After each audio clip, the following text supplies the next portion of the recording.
Hello, ladies and gentlemen. This is Mr. Informal back with another podcast. It is podcast number 10. We are in the 10th podcast of Mr. Informal. It's a pleasure for all of you to listen to me, and hopefully, I give you some insights and also news and also detailed information as to what's going on in the world of fashion and technology. In today's podcast, we will be talking about made in the U.S.A. I am sure you've seen in the labels stating made in the USA with imported fabrics or materials, or designed in USA, but actually it's made from overseas. The second thing is, in terms of department store, Nordstrom is actually doing much better compared to their competition. And that's it. Now, I know there's only going to be two topics, but these two topics are very important in the world that we live today. And also, just to make sure that you understand where we are heading in terms of the industry as a whole.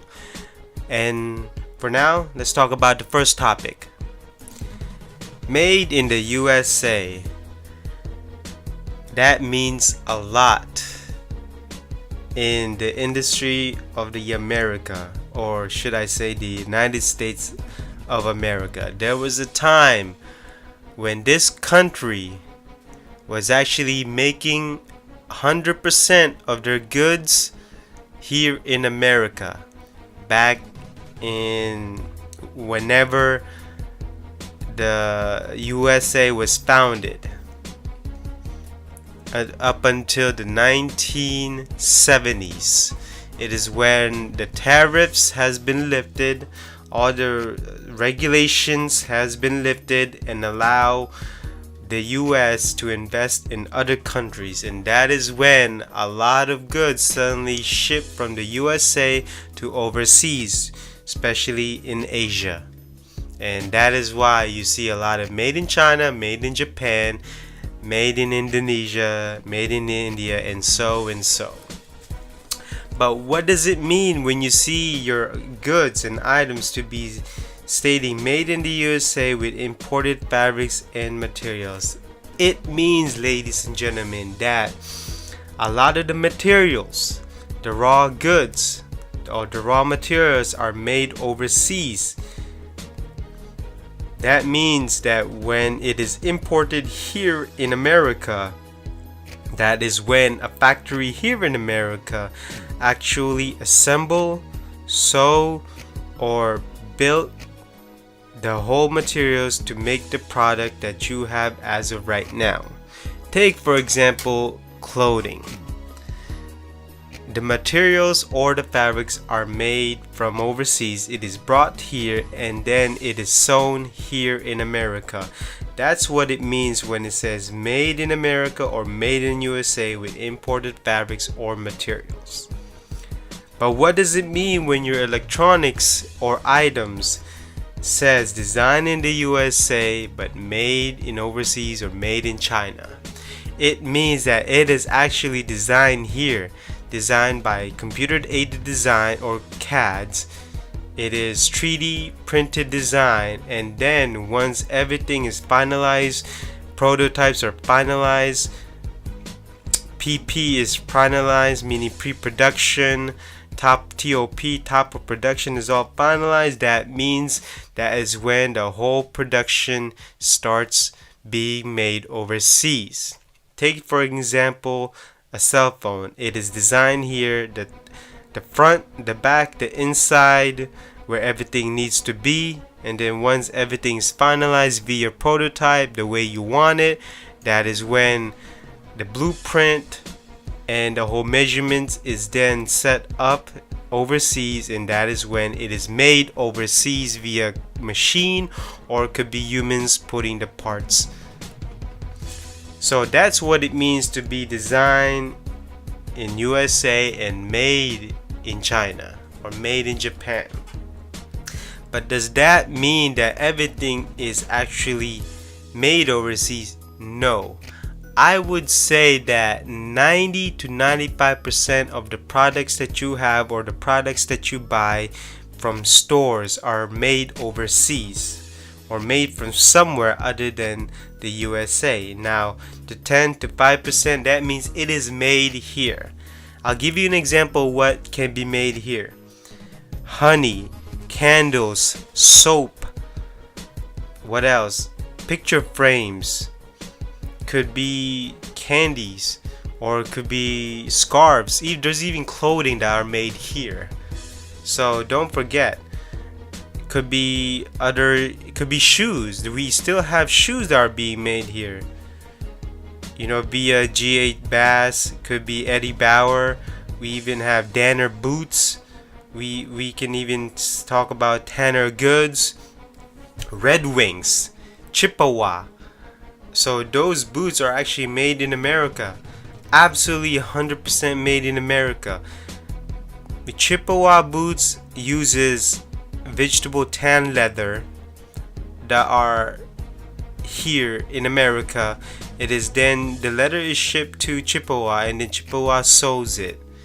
Same thing with Red Wings. They do the same thing. There's not a lot of American brands that actually make their items here in America, from 100%, from the material to the sewing to the people who produced it. There's not a lot of them, but when they are, they're actually top quality goods. There's a reason why. I'm going to tell you a secret, okay? There's a reason why Japanese love buying American made goods, because they know it will last long. They know it's durable. They know it will be there for a lifetime for them. It will function the way it was intended to be. Japanese brands are a fan of Red Wings, Chippewa, Lee jeans, Levi's Made in America jeans. We even have a lot of denim manufacturers are also here. They're a fan. Especially the U.S.A. vintage clothing, the leather jackets, the denim jackets, the jeans, all type of stuff. Japanese people love American made goods. They know it's top quality goods. It's also cheaper to buy here compared to Japan. That is why they love our goods. But going back to the topic itself, that's what it means to have all those things that you see in your clothing made in USA, made with imported fabrics. Now, does that mean it's bad? Yes and no. That means that yes, it's bad because the jobs that we used to have here in America are gone. It's good because environmental impacts is not damaging the nature as it used to be, where we just throw all the chemicals, all the materials that we don't use anymore onto the landfills, and they don't even get recycled. So that's good. Now you may be saying, well, wait a minute, how is that good when we're losing jobs? Actually, if you look at China today is putting the G20 law, which means that all dye houses or dye companies cannot dye certain fabrics every day. There's a certain limit. There's also a time limit too. Not only that, if you look at their air, it's very polluted, and that's not because of time limit. That's just because they're one of the biggest manufacturers of electronics and clothing and other goods in the world. And as you can tell, if you look at it, it's damaging the environment. So think about it. If 80% of all those things, heck, you know what, make it 50% of all those things come back to America, certainly the environmental impact will change, and it will be a big change, and you will see a lot of rules and regulation limiting certain brands as to what they can dye, what chemicals they can use. So as you can tell, it's good and bad. It's a give and take. But all I can say is that whenever we see made in USA, 100% made in USA, it is great, it is powerful, it is pride, it is dignity to the American people and to those who used to make things here in the Made in USA proud. Now, as for the design in USA, that's half and half. You're proud that you designed it, but remember, it is being made overseas. So you can't see the actual production process. Alright, on to the second topic. But before we get to that, I just want to let you know, I hope you are all learning from this as I am. It's actually a lot of research that I go to, and hopefully I'm giving you insights, because remember, Mr. Informal actually works in the industry and are into it too, or is into it. So on to the next topic. Before I head to the next topic, let me give you a statistic of retails, okay, in department stores. January 2016, there was a 1.6% decline in department store sales. March 2016, there was a sales fell 0.3% in department stores. And then May 2016, while the sales rose by 0.2% due to 2.5% drop in building materials, 0.5% sales fell in department stores. And then we have another one. Actually, no, that's it.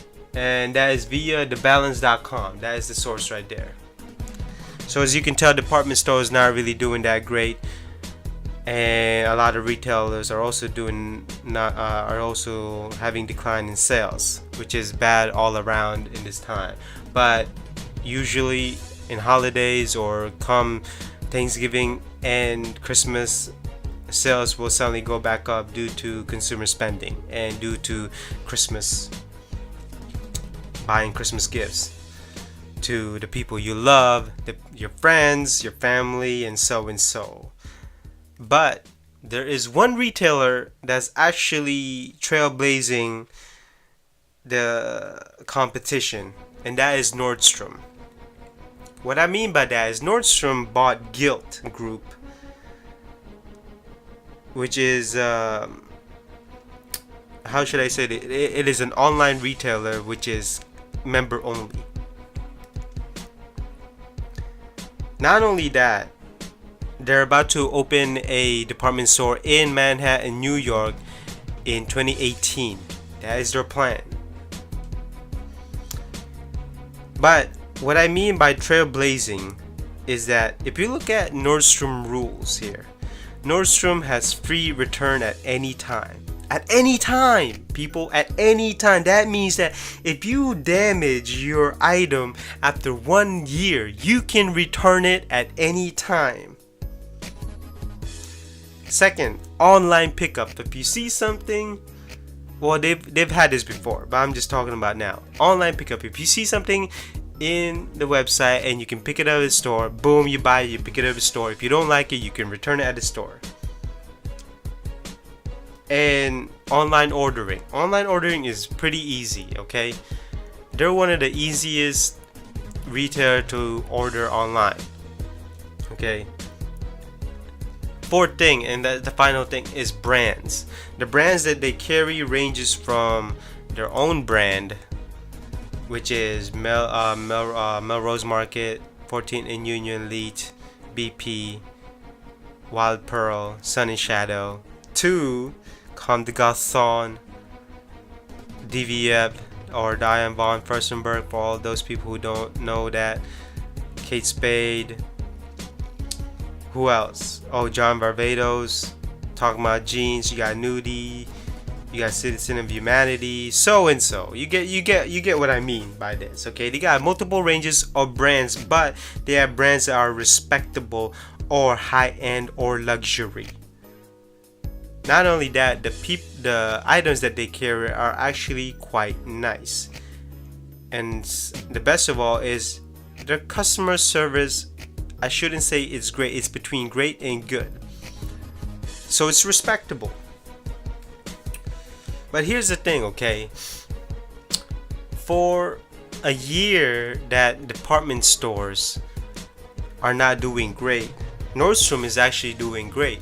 Because if you have a company that plans on building a store in Manhattan, knowing that Manhattan is a busy and competitive scale and environment, that is something to cheer about. Not only that, while a lot of people love shopping in Nordstrom due to the reason I just gave. They have Nordstrom Rack. While people always say Nordstrom Rack and Nordstrom are two separate entities, actually, to me, they are not. To me, they are the same company. It's just that Nordstrom Rack is like Nordstrom Outlet or Nordstrom Factory Store, whatever you want to call it. So people love shopping at Nordstrom Rack. So if people don't like paying full price at Nordstrom, they can always go to Nordstrom Rack. In the end, Nordstrom Rack is still making money. And for the fact that Nordstrom bought Guilt, which is a men's online member only store, that's amazing. They knew when to buy it. They knew when the market demanded it. They knew when it was its peak or about to be its peak. That tells you that the people that run Nordstrom actually have a plan compared to JCPenney, Macy's, Bloomingdale's, Saks Fifth Avenue, Burlington. All these companies, or even Kohl's, all these companies are going down because they don't have the people, the staff to have vision and to follow the trend. When you want to have a successful company to actually be successful at a time when sales going down and people are not buying consumer goods, you gotta have a vision. You gotta have people that follow trends and follow sales growth and sales decline, knowing when to change, when to improve. That is when you become successful. I'm sure y'all heard of songs or even phrases that says, what doesn't kill you only makes you stronger. And you gotta learn from that.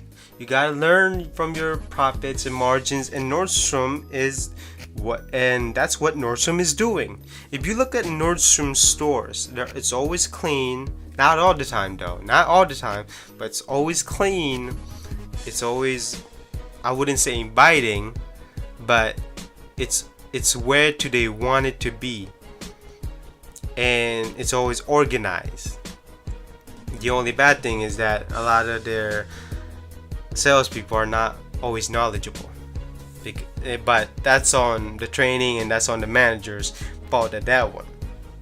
But as a company as a whole, they're the only one that I've noticed to be leading and providing what consumers want. The only thing I can think of is Nordstrom has to do is that, one, always know when to reorder or restock certain sizes of jeans, shirts, clothing, because whenever I go there, I somehow can't find the size that I need. I don't know why. But in terms of brands, I would say, just in terms of brands alone, they could actually compete with Saks, Fifth Avenue, or Neiman Marcus. But as a whole, as a consumer friendly store, they are the best, because the biggest difference is, compared to the other store, is the free return anytime. You cannot find that at a lot of stores. You absolutely cannot, other than Costco. But that's my take on Nordstrom as being the best department stores as of right now. And so that concludes a short podcast for today. I hope you all enjoy it. I hope you learned something, and let me know down in the comment section below, and let me know what you think. What's going on? What you think of these two topics. And again, this is Mr. Informal. I hope you all enjoy, and I'll see you in the next podcast. Bye-bye.